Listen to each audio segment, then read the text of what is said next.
Blog Talk Radio. Hello, everyone. I'm Alan Potcotter, and you're listening to Call Talk for May 9th, 2018. Today's topic is the knowledge loop. Improve your product and customer experience by leveraging frontline agents. If you are listening live, we invite you to be part of the show and ask questions. Here's how you do it. Email me at calltalk@benchmarkportal.com. I want to remind everyone that all of our shows are archived and available to listen to at benchmarkportal.com at any time of the day.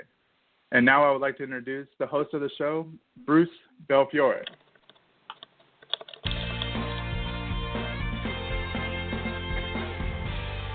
Thank you, Alan, and welcome back to Call Talk, everyone. Well, surveys are important, as we all know, and accurately done surveys are really key. And then using the surveys for analysis and action is where the magic happens. So we've invited back one of our industry's top magicians to speak on this, Dr. Fred Van Bennekom. How you doing, Fred? Hey, I'm fine, Bruce. Okay, good. Well, just a bit of background. Fred, who's making his third appearance on the show by popular demand, Fred helps organizations collect and apply customer and employee feedback on a statistically valid way. And he's the author of Customer Surveying, a guidebook for service managers. So he literally is the guy who's written the book on this stuff. He teaches operations management at Northeastern University's Executive MBA program. And before earning his doctorate, he served as an information systems consultant for Digital Equipment's field service organization. Through his company, Great Brook, Dr. Van Bennekom conducts workshops and advises clients on their survey practices. So we're delighted to have you back, Fred, and we've got some questions for you. You all set? I'm ready. Okay, very good. Well, we know you as Fred the Survey Guy. And the topic today isn't just about surveys. So what's this about? Tell us what your premise is. Yeah, this isn't surveys, but it's still about customer feedback and how we can take learnings from the customer and apply it to improve organizational practices. And in this case, talking about how we can leverage things we learned from the customer to generate sustainable competitive advantage for a company. After-sales customer service learns a lot about customers, and they know how to use the product. In essence, customer service organizations are a scout in the customer domain. They hear a lot of things, they see a lot of things, and yet most companies don't really leverage that knowledge gained by service agents and bring it internally to try to improve the product that the customer is using. So the topic here is around that. How can we leverage knowledge from service agents to design better products? Because after all, the products our customer use is the key driver of customer experiences. So the design is really critical. And clearly, call centers, customer service operations, they can all play a real key role in this information collection role. Right. So you're sort of saying the organization is like a big brain, and brains have different parts to them.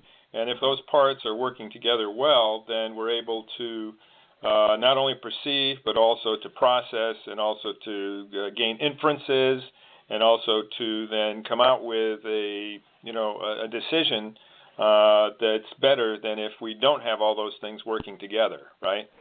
Yeah, and I'm going to take your metaphor and go one step beyond it. You're talking about the organization like a brain. Well, our bodies have 5 different senses: sight, hearing, taste, touch, and what am I missing? Smell. There we go. And we have different things. We obviously have organs that sense things that are going on around us. And organizations, businesses, have the same thing. They have different parts of the company or the organization that senses what's happening outside. The formal term, and this is going to sound horribly academic, I don't mean to put people to sleep, but they're called boundary-spanning organizations because they span the boundary. And customer service is the largest part of a company, an organization that looks outside the company. And so they learn a lot of stuff because they kind of mill around in the customer world. And, they learn a lot of stuff, but it's very seldom leveraged fully as much as it could towards improving the design of the product. Yeah. No, I've seen that myself. We do the agent focus groups, and sometimes I'll ask, what are the issues that you have, what are the problems that you have, and they'll spill everything out, and I'll say, okay, and have you talked to your colleagues about it? Have you talked to your supervisors and your higher ups about it? And sometimes the answer is yes, and sometimes the answer is no. And even when the answer is yes, it's usually they only talk to their supervisors, but then it doesn't get any further. So, Correct. yeah, actually, the putting all those five senses together really gets an organization running on all cylinders, which is what we really want. What got you interested in this topic to begin with, Fred? Well, in my bio that you read a few moments ago, you talked about my working at Digital Equipment Corporation, which unfortunately some of our listeners have never heard of because the company hasn't been around for 20 years. But it was, in its day, for several decades, the second largest computer manufacturer in the world behind IBM. And it's in the greater Boston area where I reside, and I worked in the field service organization, and I interacted heavily with the frontline service managers. These were the guys who managed the techs who went out to the customer sites and fixed broken computers. And I was responsible around the data collection to help manage the operations. But one thing I always noticed was that knowledge gained by the techs and the frontline managers about what was happening in the customer sites basically died right there. It didn't really get leveraged by the rest of the company. The product part of the company was interested in learning about product failures, so they focused on maintenance data that could be that was captured by field service, tech support, but nothing beyond that. And that always struck me as kind of odd. It's like, geez, you've got this really valuable asset here that isn't leveraged. I mean, it wasn't leveraged to the full, and in some respects it wasn't leveraged at all. So that got me interested, and when I made the dubious decision to go back for my doctorate, that's what I worked on in my dissertation, was looking and asking the question, if customer support organizations are more tightly integrated into product management, what does that do to product quality? And I also looked at what types of roles customer support could play within a company in the information role. And then again, the key thing was, does it matter? Do we see it? Now, this one thing, you talk to customer service managers and say this, they'll look and say, yeah, tell me something I don't know. Because they all know this kind of stuff. But talk to the product engineering managers, the people who design and own the product, and they look and they'll say, why would I want to talk to these guys? They only talk to customers who complain. What could they possibly know that would matter to me? Yeah. And so this is real, we're going to get into this more later, I'm sure, but there's a real cultural bias about the communication link between the two groups. It's astounding. Yeah. No, one of the things that we have been on the warpath on is, tearing down silos and basically, holding hands, singing Kumbaya, and actually trying to do good stuff across silos. And it's obvious and people hear it, but it's sometimes very hard to do, particularly if you're in different locations. If those different locations have different cultural biases, as you say, and different ways of collaborating or not collaborating, and we in our area just have to be very proactive. And given the fact that we are customer service people and we're people, we should have the skills that are needed in order to reach out to our brother and sister organizations within our own enterprise and figure out how to make those connections that are really going to make a difference. Easier said than done. But, you touched on something very interesting, and I did a lot of reading on organizational design stuff in my doctoral work. I find it kind of fascinating about how organizations work. And we have both formal and informal communication mechanisms in organizations. The formal ones are the organizational hierarchy where things go up the ladder and come down, the formal decision-making processes. But there's also that informal communication style, and you touched on location. And when I was doing my research, I I got the sense, I saw that physical proximity was an important thing. If the two groups were co-located, then they had informal communication mechanisms. They'd meet in the parking lot, they'd meet in the cafeteria, they'd meet in the bathroom. Somewhere there'd be sort of that interaction. Maybe they're playing softball games together, and that would allow the groups to get to know each other. And credibility from the support side was critical. But just getting to know people makes you realize, hey, maybe they can offer something here. But when, in many cases, and the larger the company, the more likely that you have the groups segregated. And I don't mean purposely segregated, but in different buildings or in different campuses in different states. It's really hard to develop informal communication mechanisms when the groups are not co-located. Right. I think that's right. And there is a tendency to put contact centers in lower-cost areas for a variety of reasons, and they are dislocated. They're not close to the centers of thought and power, and sometimes that means that the thinking is very partial and doesn't take into account all of the wonderful things that you were just saying can come out of the customer contact center, and for that, we talk about building a radial organization. In other words, being very proactive about reaching out, breaking down the barriers, and trying to hold hands with other people, and coming up with things that you've talked about, which is, making phone calls to people, getting together with them, having the lunch with them.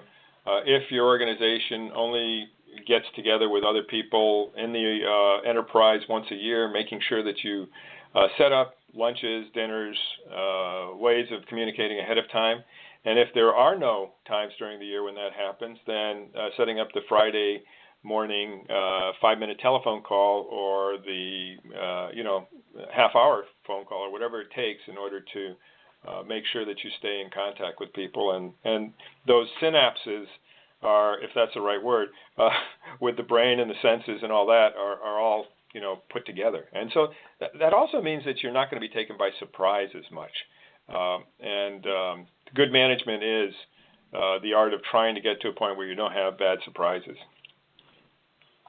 Yes, for sure. Yeah. Well, that's great. And now it sounds so logical, but I'm guessing since you've researched this, that integrating customer service into the product, for instance, the product engineering loop, which is an area you knew well, doesn't happen as well as it should. So can you talk to us a little bit about that? Well, it's just basically the organizational dynamics that we're talking about. There's always what seems so logical doesn't necessarily happen because of these silos, the siloing effect, and building these giant barriers between the organizations. And some of it's financial. Some of the barriers to the integration, there are many barriers. Cultural is a big one. And let's not kid ourselves. Engineers will say, well, I know how to build a product. I know what should be in the product. What can a support person, a service person tell me? And so there's a resistance to listening. And one of the fascinating things I learned, Bruce, and when I was doing my research and talking to different groups, and when I originally did some research years ago, I was looking at software support organizations, software companies. And there was one company where this was highly complex, mission-critical software that was so important that support engineers, and they were support engineers, not technicians, they had to go to customer sites to fix the problem. So this is before the cloud and everything. They had to actually go on site. And you'd think that if these engineers were in the customer site, they'd be able to learn a lot of stuff that they could just see, and informal conversations, formal conversations with the customers. Well, it's funny. They really didn't learn anything beyond conformance problems, bugs in the software, because the engineering organization, their product engineering organization, wasn't interested in any of that stuff. They were just, don't tell me. And but another company that was desktop software, so support was delivered only by phone. Those support engineers heard stuff that on the phone that the other guys that were in the customer site didn't hear. The difference was that in this phone-based tech support organization, they were chartered to listen. So they were actively listening for things, whereas the other group, the engineers didn't bother to notice because they knew nobody would care. And so that was it was actually contrary to what my hypothesis was going to be. I assumed that, hey, if you're going into the customer domain, you're going to learn a lot more about the customer. But it was that wasn't true. The mitigating factor was whether or not they were chartered to listen. Keep going. Anything else? Yeah, that just blew my mind when I recognized the effect that I saw. Right. No, that's great stuff. And as you were talking, I was thinking about something to try to bring this home to our listeners in terms of what they can actually take away from it, because there's so much in here. It can sort of be mind-expanding but also mind-blowing. So one thing that I might suggest that people try to do is to draw a little brain, right? And from that brain, have little arrows coming out from it for the different parts of their organization, for your organization, all of you listening to this. What are the parts that should be connected by the brain so that they're communicating with each other? And think about that. Who have you connected? Why have you connected them? Do you think that right now they're communicating well? And if they are, great, pat yourself on the back. And if they're not working as well as they could, then think about how you can actually break down any barriers, reach across lines, make those phone calls, sing the kumbaya, do whatever you can do, because that will actually also be an exercise in what I would call applying emotional intelligence to the whole organizational part of your business. And if you can do that, then you're adding a lot of value. So I encourage you to do that. And the other thing is that many people today, in fact, we do a lot of talking about the customer experience journey mapping and how by doing that you can find out where the holdups are and where the blockages are and where things aren't going through, et cetera, et cetera. I would say do that and also add on to that an informational journey mapping for your organization.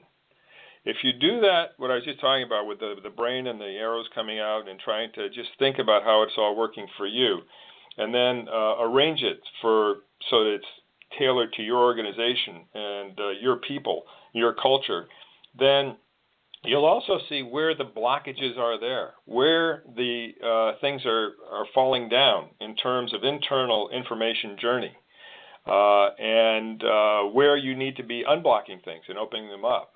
Do you think that would be a good thing for our folks to do? Well, yeah, that's basically saying what are the logical connections and exactly what you're talking about. Look at the different functional groups in a company, in the person's company, and there's going to be a lot of similarities across industries, but there'll be nuances by industry, and say where could these groups talking together add value to the overall enterprise. Exactly, and do that in a structured way. In other words, sit down and draw pictures and figure out, what's going where and what's not going where the holdups might be. Well, let me just ask, in places where it does occur, what types of information gets collected and communicated by customer service? What's your experience on that side? Yeah, obviously, as I've been alluding to, depending on the nature of the product and the nature of the company, there are going to be differences, but trying to come up with general categories, I find there were really 3 or maybe 4. The first, most basic one is about flaws in the product, conformance issues. When we're talking hardware or software, it's most obvious there. There's a software bug or the hardware breaks. But even in other types of other areas where we're talking about a service product, there can be something you call a conformance issue. It's not built right. So the big base one that the service organization is, I'm going to say almost always chartered to listen to, is to find conformance flaws in the product and get those back to product engineering. In fact, I'm going to go on this little tangential aside here. My wife, who was a software engineering manager and throughout her career, in one company she temporarily had a job to try to fix a problem that they had in managing the bug tracking system in the software company, and she was the liaison between product engineering and customer support. So in this delightful irony, my wife is actually involved in a role that I had been researching for 15 or more years at the time. It was kind of weird, you know. You just don't expect that kind of thing to happen. She had mostly been on the software engineering side, but then she'd moved back into the conformance area. So number one is conformance flaws. That's big. Second one, though, is in almost any products, customers want to know, how do I do this? I'm trying to do something here. How do I do it? And those are traditionally called how-to questions. And I'll give you an example in something that isn't hardware or software. I was just trying to make a donation to my SEP IRA in Fidelity. And I figured, hey, I got to be able to do this online in my account. I couldn't. So I had to call up to have it done, and it actually turned out by design I can't do it online, which seems crazy to me. It's probably some federal law, but that was a how-to question. I was calling up the customer service to say, how do I make a donation without having to waste 49 cents on a stamp and write out an envelope? So how-to questions are really big.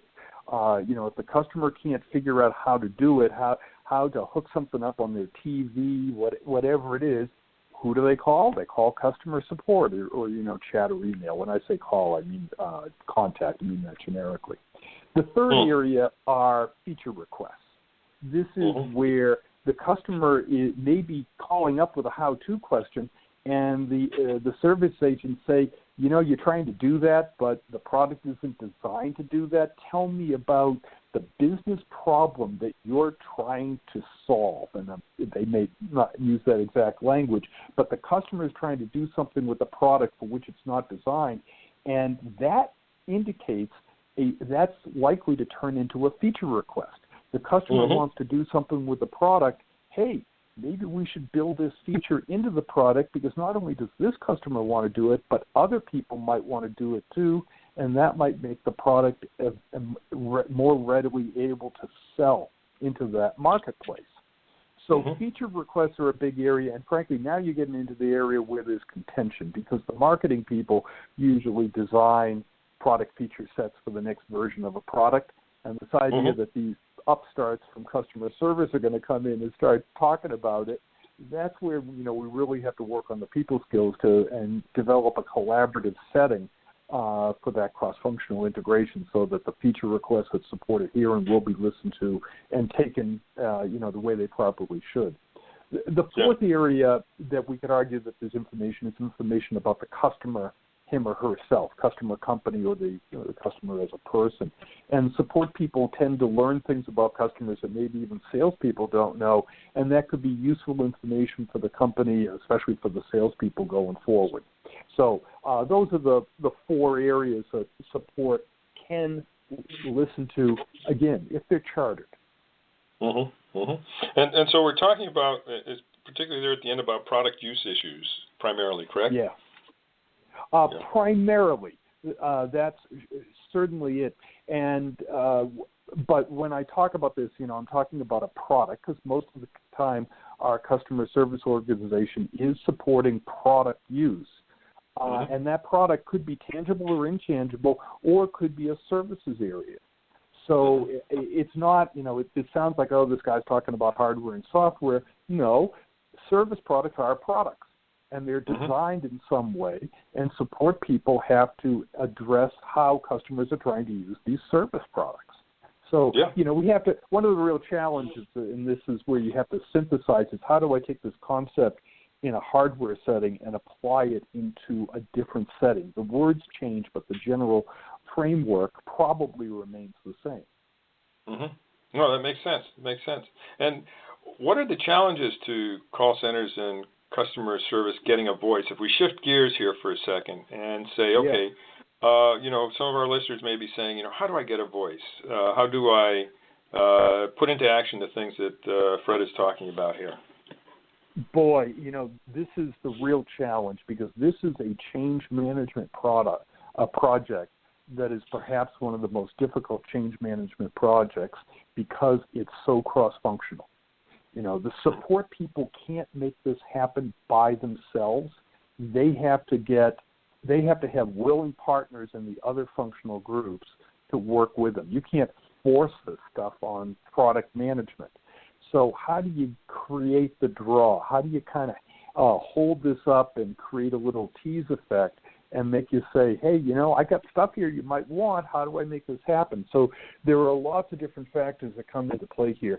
And the biggest one I'd argue is cultural, but let me hit a couple of others first.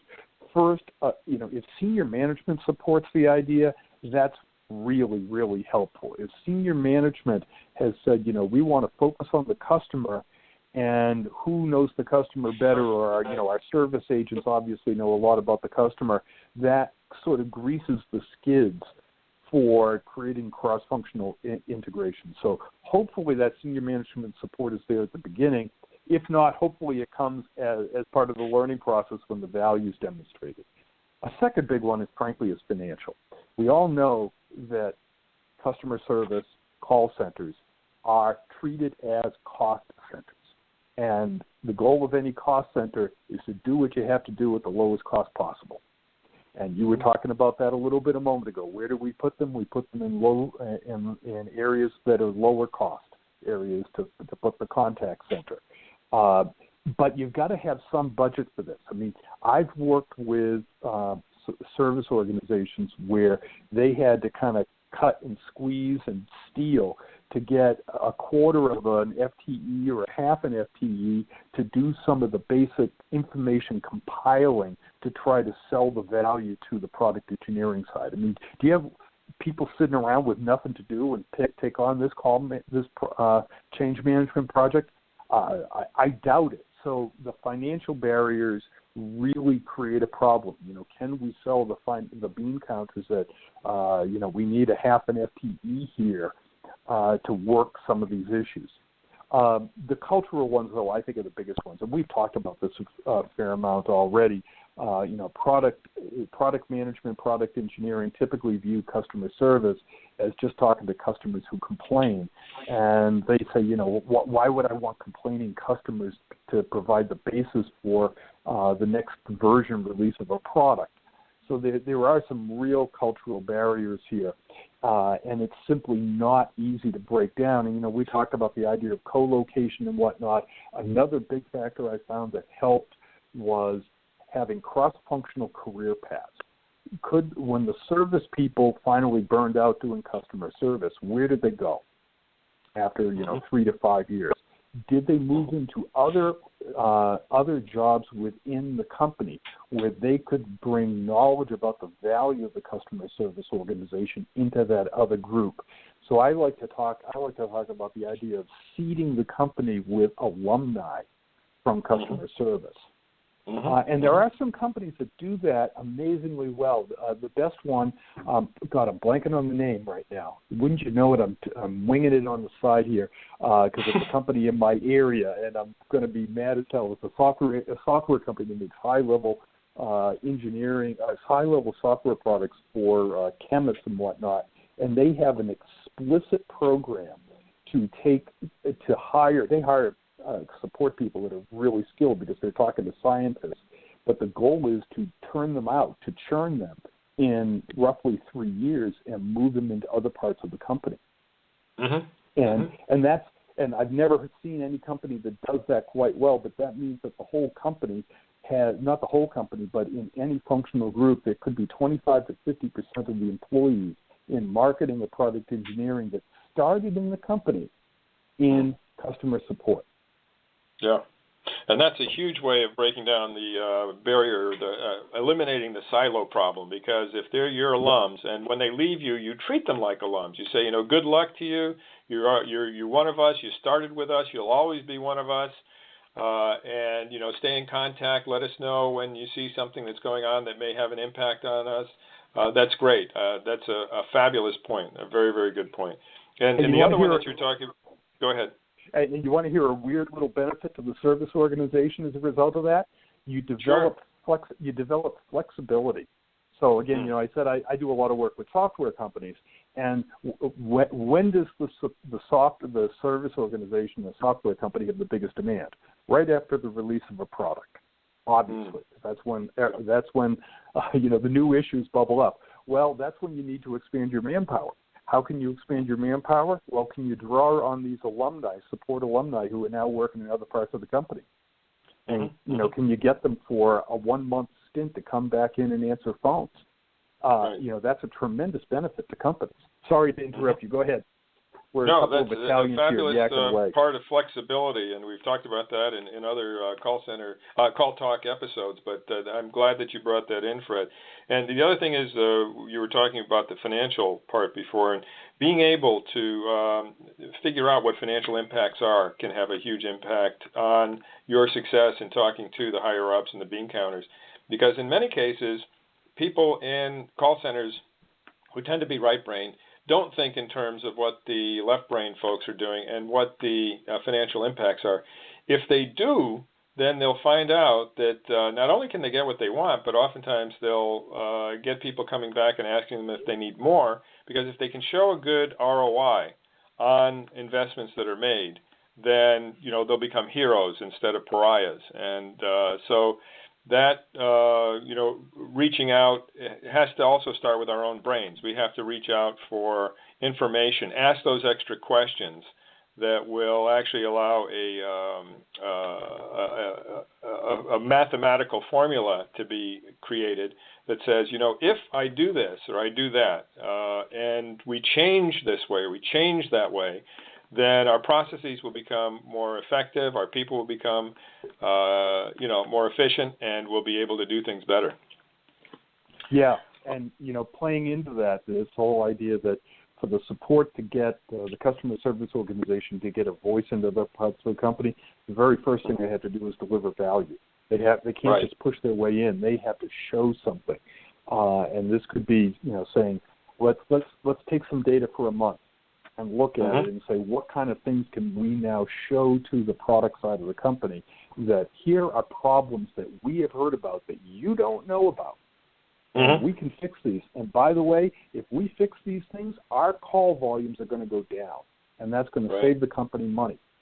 So part of the way of developing a voice in the rest of the company and becoming an equal player or a more equal player is attack the cost factors. If you can reduce cost, you're a hero.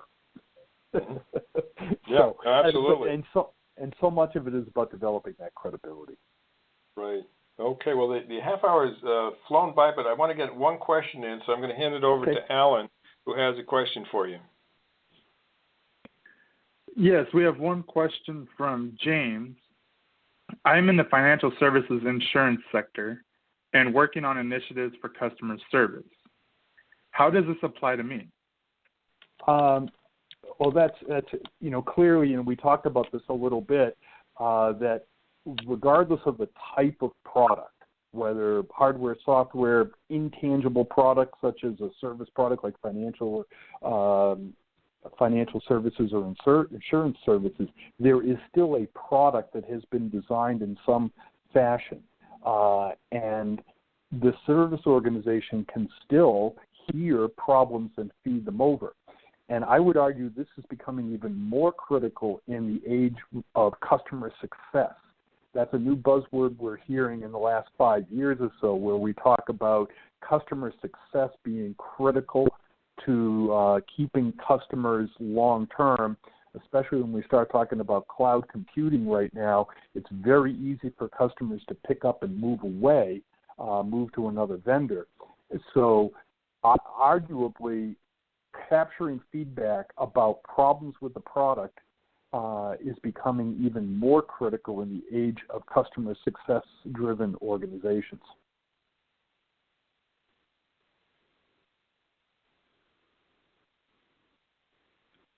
Do we have any other questions? I just sort of heard quiet time there.